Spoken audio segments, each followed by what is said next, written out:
43 days ago, President Donald Trump gave Russia an ultimatum: agree to a ceasefire in Ukraine within 10 to 12 days or face severe consequences. It has been 230 days since he took office, promising to end the war in just 24 hours. Instead of peace, the conflict has only intensified. The key question now: will Donald Trump finally back up his words with action in his dealings with dictator Putin?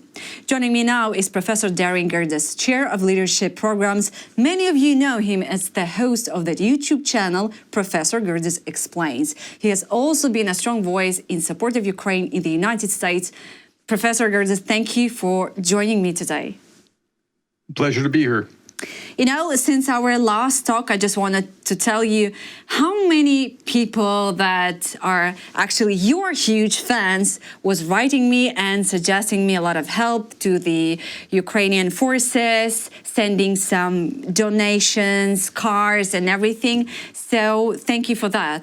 Thank you for that. That you have such a nice Happy to audience. help any way I can. Yes. So today, European and American leaders are supposed to meet to discuss additional sanctions against Russia. So my question is not that, it's not about that, will they impose that or not? Will the United States impose further sanctions or not? My question is, do you think that the West has already exhausted its sanctions potential? No, every time they impose another round of stinging sanctions, I think, why didn't you do that last time or the time before or the time before, right? I mean, certainly some things could emerge, like you realize that some Russian shadow fleet ships are somehow, we found these and we didn't know that they were doing it, but like you knew what most of them were. So you could have done this earlier. I think the problem that we have is more of a lack of will than a lack of ability, and that's both European and within the United States. But okay, I can understand why we have some lack of will in the Oval Office, but why do we have that in Europe? Okay, so I think that over the last couple of decades, let's say, Europe has not really kept up militarily like they probably should have. Here's one of the places where Donald Trump was right, and there's not a lot of these, right? So here's one of put up 2% or more of military, support into NATO, and reluctantly they dragged their feet. Now they're all saying yes, we're going to get to 2%, or we're going to actually go to 3, 4, 5%. So Donald Trump was right about that, but Putin really drove that. It's really, they wouldn't have been doing this if Putin wasn't the threat that he is to Europe and clearly into Ukraine. So think about your own home. If you didn't stock the cupboard like you should have for a long time, you're pretty slim on the food that you have. If you had been putting it in, you'd have a robust stock of what you can, and that's what's going on with Europe. So they know that they don't have the quantities and the means to do what they really, really would need to do in order to take on Russia, and so they're slow, but they talk a lot. And sometimes the talking works. Right. Sometimes the threat is enough, and this is what Putin's been doing to the West. The threat is as sufficient to have the battle as the battle. And so if he can get his way by threatening, by saying, well, we're not leaving unless we get all 4 oblasts, and if he gets it, bonanza for him, right? If he had to fight for it, it would take him years if he could possibly get it, right? So it would at least take him years, and it's a question whether he could even take the 4 oblasts, right? So, yeah, so the threat is sometimes a very powerful weapon. That goes back to Clausewitz. Yeah, so when at the beginning of a full-scale invasion, everybody was asking in Ukraine, why is Europe is not helping us enough? Maybe because they do not have that enough. I'm talking about the weapon, basically. Yeah, I don't know if they were motivated by that early on, or if they were. So look, everybody got it wrong. Nobody thought Ukraine was as tough as Ukraine is. Everybody, like from the United States saying, hey, Zelensky, do you need a ride out? And the famous reply of, I need ammunition, not a ride. Nobody thought that Ukraine was going to last. And here we are 1,300 days later, and Ukraine's still holding on and punishing the Russians on their land. So I don't know that it was because they didn't feel like they had enough or because they just didn't think it was going to take very long for the second army in the world to be able to roll over Ukraine, which turned out to be a really bad idea. Yeah, that's a good point. You know, Mr. Gerdes, I don't know about you, but I'm always thinking, why is everyone tired of the war but not tired of Putin? I mean, do you notice this tendency, trend? Trump is annoyed by the war, but not by the dictator. Yeah. And fair enough, we as a Ukrainians don't expect much from him anymore. But ordinary people are also starting to pick up this tendency and trend. Yeah, Putin is the cause of all of this, and we should put the blame where it is. Even the secondary sanctions that we're talking about are going to punish India to get them to stop doing the thing rather than just directly punish Putin. I don't think Trump has any appetite to directly punish Putin. He just said the other day that he doesn't want to hurt his relationship with Putin, which, I mean, at a certain point, you just got to go, look, this guy's bad. Like, you gotta get away from whatever it was that you thought that you understood about him. But he's problematic. It's going to be worse if you let this fester, and you're going to have a black eye to your reputation for all of time. So, but Trump just can't seem to see beyond that. I'm just opening the news and I see like how lightning strikes the TV tower in Kyiv, and I'm like, seriously, are we not enough of everything? And now lightning, we have a lot of fires in Kyiv and the region because of the lightning striking everything. So no, just a comment. So hey, lightning struck a Russian command post not too long ago. So I mean, I'll take the tower for the command post. Yeah, I'll take that too, of course. So, Mr. Gerdes, about the Ministry of War, the idea of renaming the U.S. Department of Defense, do you see any, significant message behind this, or is it just noise and not something that really signals that U.S. preparing for war with someone? That's a great question. It's noise, not the signal. In fact, it's actually deceptive. What I mean by that is, so there's a couple of things here. So the Department of War is what the Department of Defense was called for the first 170 some odd years of its existence from George Washington forward. It was renamed the it was recombined from the Army and the Department of the Navy and created as the Department of Defense after World War II. And so, I mean, changing the name doesn't mean anything. I don't know that the executive order actually meant anything either, because it's supposed to take an act of Congress to really change the name, as far as I understand. But okay, that's all noise, not signal.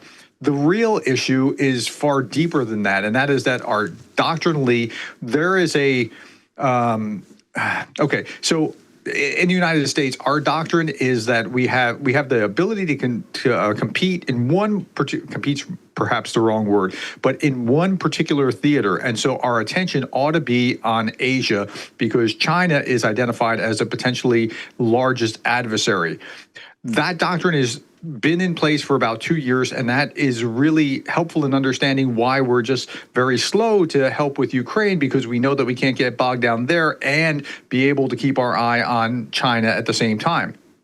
The doctrine has just shifted, or there's a white paper circulating right now that may cause the doctrine to shift to just looking at our own interests, our own homeland, and our sphere of influence identified as, let's say, North America into Central America, Hawaii, Alaska, that sort of thing. If that changes, that is isolationism like you've never seen before, and that will allow aggressors to get even more aggressive, and it's just all bad. So the Department of War name change is actually, while we're doing this, is really like backwards, and it's nothing to get worried about, but this backwardsness of what actually is transpiring is far more worrying. Yes, and speaking about China's show of force, the parade displayed new weaponry, including hypersonic missiles meant to sink aircraft carriers. This is clearly aimed at a possible war with the U.S. over Taiwan. Do you think that? No, I mean, I'm curious about what was your perception of what was going on in China. What is your take on that? I think they're trying too hard to look tough. I mean, honestly, they're trying too hard to look tough. Like, think about this. So if you ever meet someone, so I've been into martial arts for many years, right? Yeah. And if you ever meet somebody who's not in the martial arts, you'll see them try to look tough and that kind of thing, right? No actual martial arts actually does that. He'll just maneuver himself in such a way that he's ready to kick your head off or grab you or do whatever it is, that whatever his martial art is. And he's not going to be loud about it. He's going to be quiet about it. So take that as an analogy, and then look what China did. Then compare it to the American parade, which the Che Baos of RT and those kind of jokers were saying, well, look at this parade. Oh, look how terrible these guys are.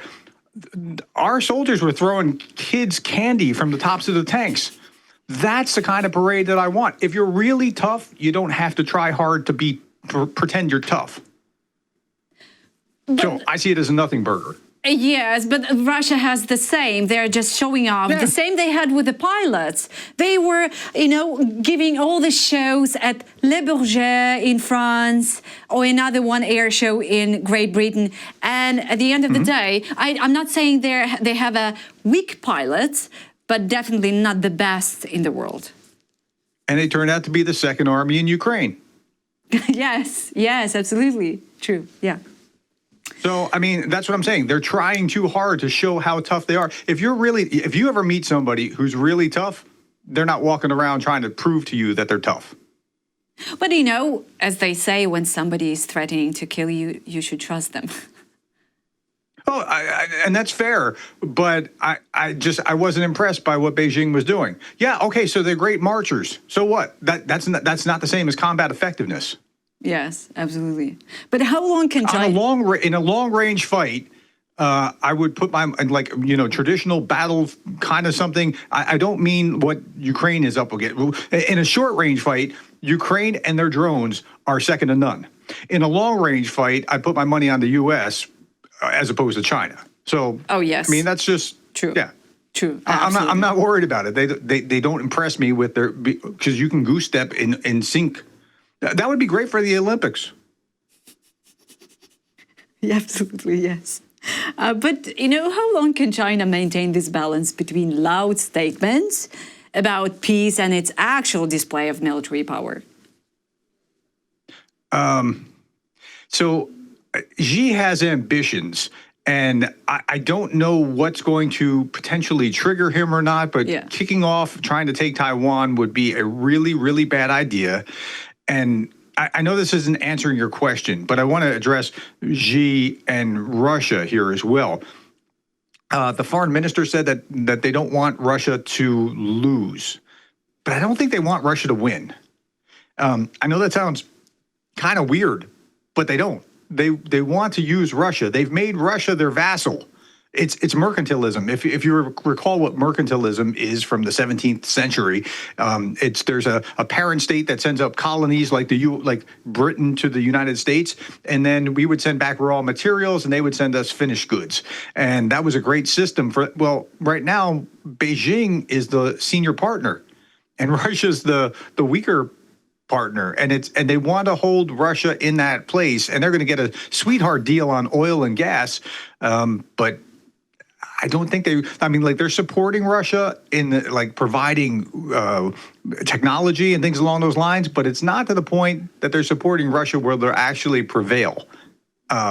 They want Russia not to lose, but they don't really want them to win. I know that's hard to understand, but I think that's where Beijing actually is. Yeah, actually, it's not that hard to understand, because many of experts said that lots of people in Europe, they want the same for Ukraine, not to lose, but not to win, something, but just not. Well, okay, but see, that was different. That was like in a Biden era kind of thing where they were deterring.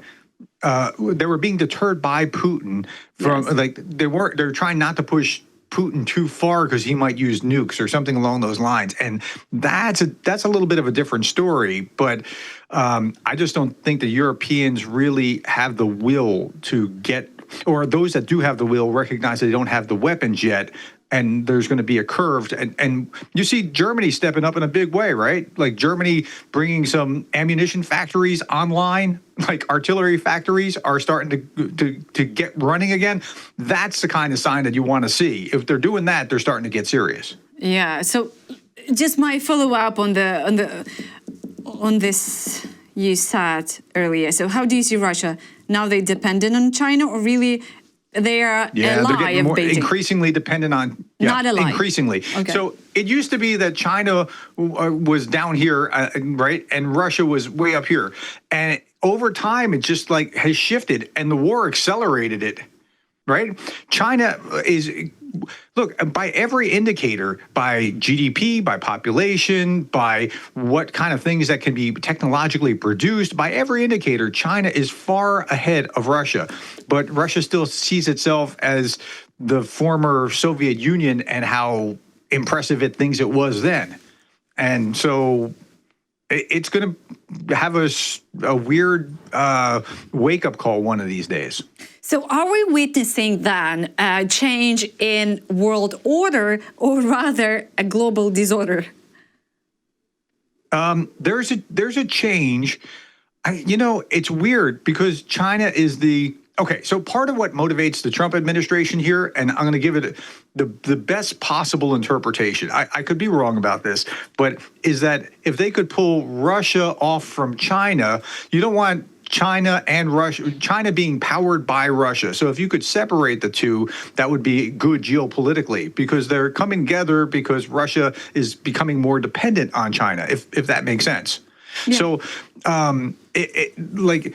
maybe the best possible interpretation is that trying to be kinder to Putin would be to separate him from China, because you really don't want those two together, and neither do their neighbors, right? Japan doesn't want it, South Korea doesn't want it, the Philippines doesn't want it, Australia doesn't want it. So, but Russia really has no, like, Russia's in such bad shape that it's going to North Korea for help.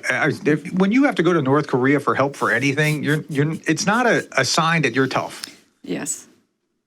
But what was your reaction? What was your reaction when you heard this little chat caught by little Mike with Putin and Xi Jinping and Kim Jong-un about about the immortality, basically, to live 150 years. I was thinking that dictators, they like to control everything. But there is one thing they cannot control. It's death. What was your what was your impression of that conversation? That tells you everything you need to know about just how nutty they are. Yes. Right? That they're actually thinking in those terms, and they're thinking that they're going to be in power during those times. Look, my dad's in his 90s. He's kind of hobbling along, right? Because that's what you do when you're in your 90s. He's pretty spry for 90s, but you're still in your 90s. What do you think your life's going to be like when you're 114 or 135 or whatever, as you're moving toward 150? And, those organs have to come from somewhere. Are they just waiting for getting in line and taking from an organ donor, or are they getting some really healthy organs from somebody, or like what goes on in their minds? Like it tells you everything you need to know about just how megalomaniac Putin and Xi are in that sense. But what was that mean? What does that mean for Ukraine when Putin, Xi Jinping, and Kim Jong-un met at the same place? Is that something? I know it's nothing new. We met them before. Yeah. This trio. So, it's nothing new. But here in 2025, do we see any new signals from them? Yeah. So you'd like to think that they would like you to think, rather, that this is some kind of really big thing, like, look how tough we are. Again, North Korean and Russian officials were fighting with each other over controlling the air condition. the air conditioning system, right? Like Putin wanted one setting and Kim wanted it a lower or higher setting, and they're fighting over it. The North Koreans were wiping everything down so there wasn't a trace of Kim's DNA. That included bringing his own bathroom with him. I'm not exactly sure how that worked, but so that there was no trace, so that they couldn't determine if he was ill or anything through DNA samples of Kim to figure out something. Like, they don't trust each other. They really don't.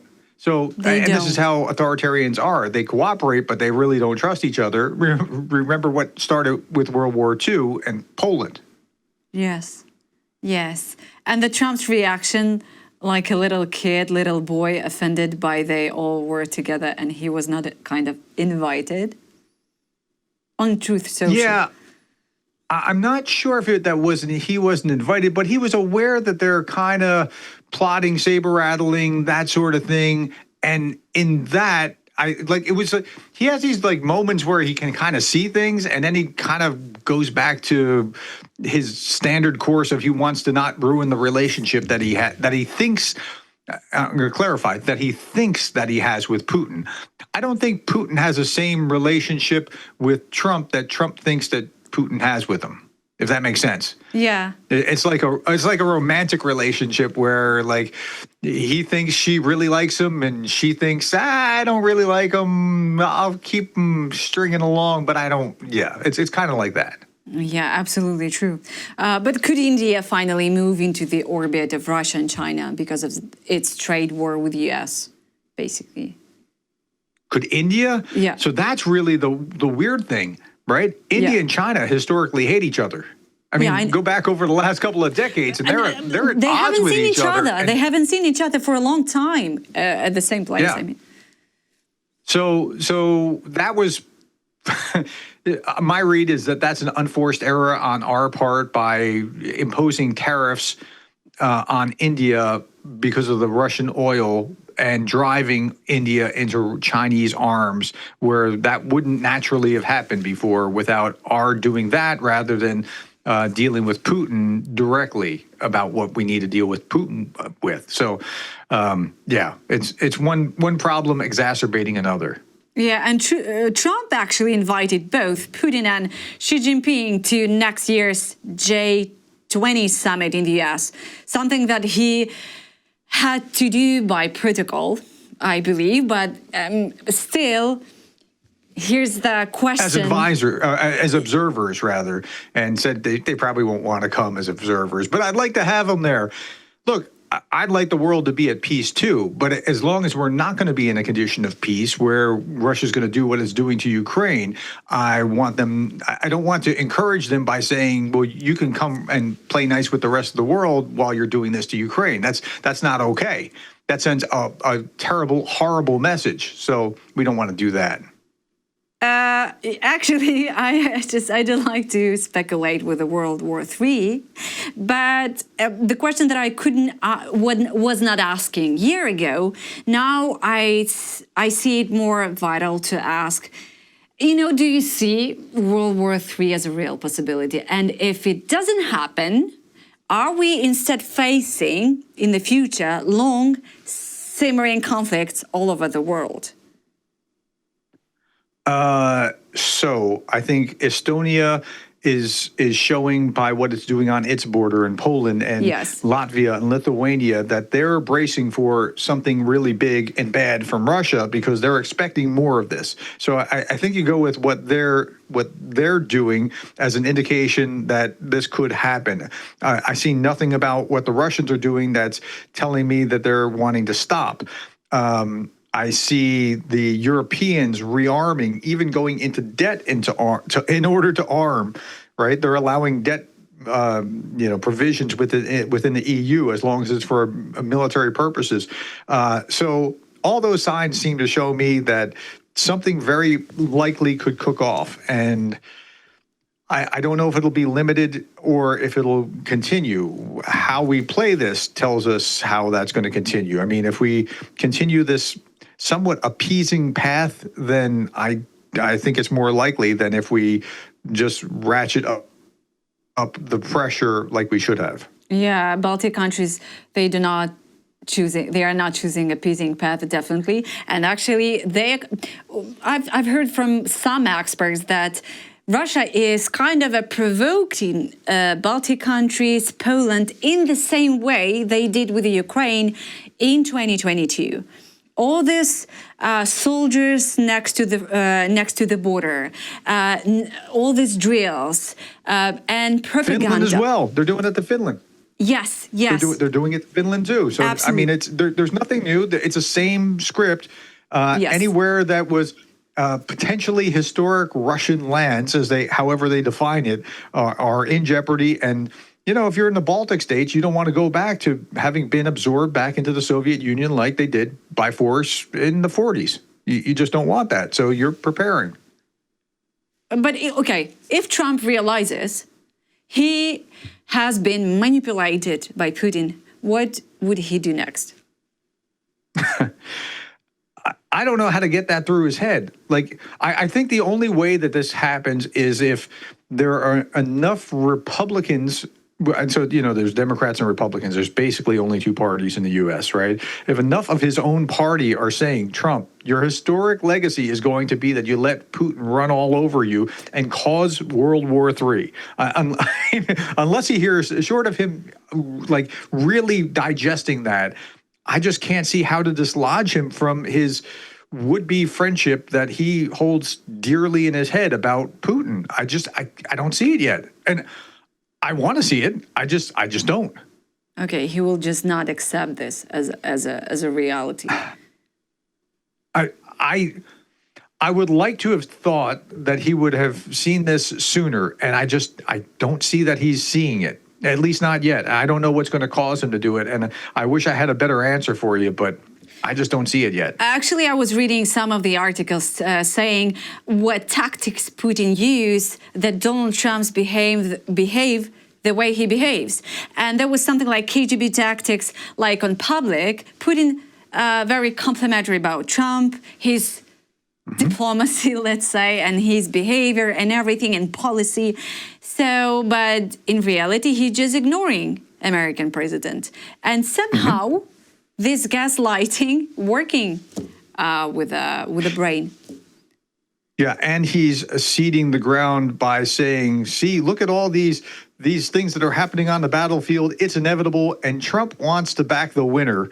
And as long as he sees that Russia is the winner, he keeps going down that path. And that seeding of misinformation is going to feed through Trump's advisors, because personnel is policy, and he'll be hearing it from his own advisors that oh, look what the Russians are doing. So when Zelensky got to meet him and show him, like, look, what the Russians have been able to do in the last 1,000 days is take about 1% of Ukraine. 1% with upwards of 1 million casualties. So how are they really doing? I think that was brilliant, because that was kind of breaking through some. But again, he listens to whoever he talked to last. So I just don't know what's going to happen here. Yeah, the final question just comes to my mind. If the war is still going on by the next U.S. election, will any Republicans remain openly supportive of Ukraine?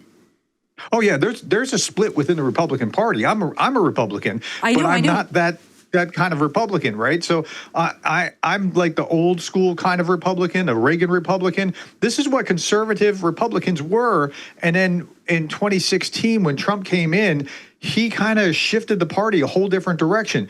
Like, we're talking about things that Republicans never talked about. Tariffs. Why are we talking about? We're not the tariff crowd, right? We're talking about, like, he just came out with something about 200 executive orders. We've always criticized executive orders. He shifted from where Bush was about, like, look, we have to defend democracy, to why are we involved in that over there? So he shifted the party, and there's a real rift within the party. But the MAGA types are on the ascendancy, and people like me are in the minority within our own party. So what'll happen in the next, I don't know, it's 3 years is eternity away in political time. I heard that J.D. Vance will run the presidency.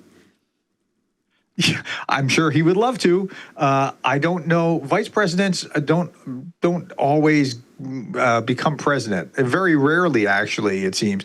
Secretary of States seem to become president more often than vice presidents. And Marco Rubio, who is the most supportive, probably in your corner with Keith Kellogg, is the Secretary of State. That would be a much better scenario. Much better, yes. But, yeah, I mean, Vance is even worse than Trump, believe it or not. I know, when it comes to this sort of thing. I believe you. And for Vance, I'll let you tell me why in just a second. But for Vance, it's ideological. With Trump, it's just like, I want to be Putin's friend or something like that. It's not so much ideology, but Vance is hardcore ideology. Like he's hardened. So, yeah, you said you know what.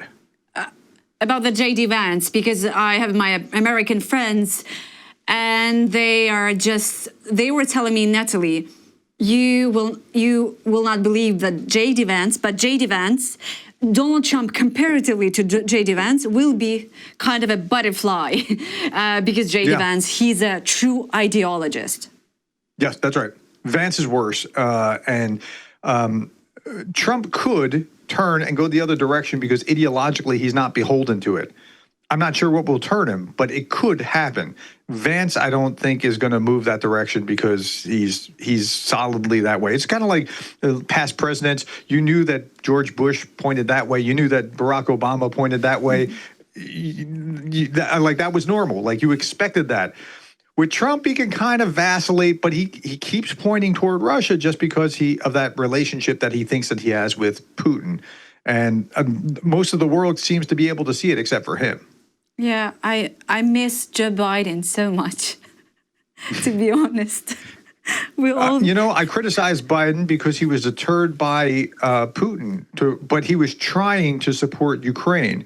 Trump came in and instead of trying to be on one side supporting Ukraine, he was actually trying to be, I'm going to come in and I'm going to be an honest broker between the two of you and I'm going to bring you together. That was wrong. You should have been supporting Ukraine in order to pushing that forward. But anyway, well, now we have another president and I don't know where it leads to, but yeah, we have to rely on ourselves as well. Much more than to rely at everyone else, I guess. So I'm sorry. I wish I could tell you that the West was more there with you. They're there in spirit and they're there in words, but I'm not sure that they're quite there yet with the actions that they need to be taking. But I see good signs when I see Germany starting up an artillery plant, right? Or multiple artillery plants. That's the right direction. When you start seeing those kind of tangible actions, you know that they're moving the right way. The right way, yes. And they're arguing to give us finally Taurus to hit Russia. So basically, maybe we will move somewhere from a dead point.